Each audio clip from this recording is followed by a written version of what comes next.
ہائے ہائے، اگر تم خامند ہو تو بیوی کے لیے رحمت بن جاؤ، بیوی ہو تو خامند کے لیے رحمت بن جاؤ، ایک دوسرے کو عزت دو، ہاتھ اٹھانا، گالیاں دینا، یہ کہاں کی انسانیت ہے؟ پھر ہمارا معاشرہ جوائنٹ فیملی سسٹم ہے، ساس ہو کر سسر ہو کر بچے اور بچی کی زندگی میں اتنا داخل ہو جانا کہ ان کی زندگی کو برباد کر دینا، یہ میرے پورے معاشرے کا ایک سلگتا ہوا، ایک جلتا ہوا، ایک دکھ دیتا ہوا، یہ ایک اتنا بڑا روگ ہے کہ میں کتنے ہی آنسو بہاؤں تو میں اس غم کا حق نہیں ادا کر سکتا جو ہر گھر میں لڑائی ہے۔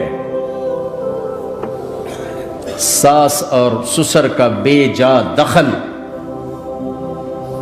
بچی کی زندگی میں، اس نے گھروں کو آگ لگا دی ہے۔ ہمارے پڑوسی ذمہ دار ہیں، ان پڑھ ہیں بڑے ذمہ دار، تعلیم اتنی نہیں ہے، تو ان کے ایک بچے کا میں نکاح پڑھانے گیا تو ان کے والد بیٹھے تھے نکاح سے پہلے، ایسے ہی تو مجھ سے کہنے لگے مولانا صاحب میری بیوی نے مجھ سے کہا کہ دیکھو ہم دونوں عمر گزار چکے ہیں، تو ایسا کرو اپنے بیٹے کا گھر الگ بناؤ اور اس کی بیگم کو وہاں لے کر آؤ، اگر یہاں لے کر آؤ گے تو ہم دونوں کہیں ان کی زندگی خراب نہ کر بیٹھیں اور ان کی زندگی میں دخل دے دے کر کہیں ان کی زندگی کو تنگ نہ کر دیں، میرے بیٹے کا الگ گھر بنا، وہاں اس کی بیگم لوگ کے لیے لے کر آ تاکہ ہم ان کی زندگی میں داخل نہ ہو سکیں۔ میں حیران ہو کر ان کو دیکھ رہا کہ ان پڑھ باپ، ان پڑھ ماں، اور اتنی اعلیٰ درجے کی بات۔ اب ہر آدمی میں یہ سخت نہیں کہ اپنے بیٹے کے لیے الگ گھر بنائے، یہ تو ہمت ہے کہ ان میں دخل دینا چھوڑ دے، کہ خامند سے زیادہ خامند کے ماں باپ اس کی بیوی پہ حق جتا رہے ہوں،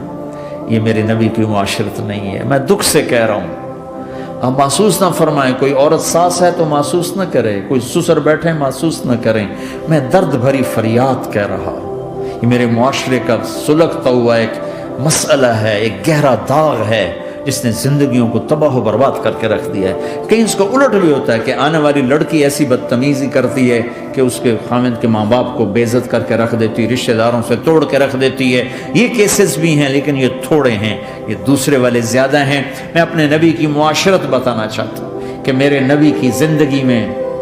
محبت کے سوا کچھ نہ تھا۔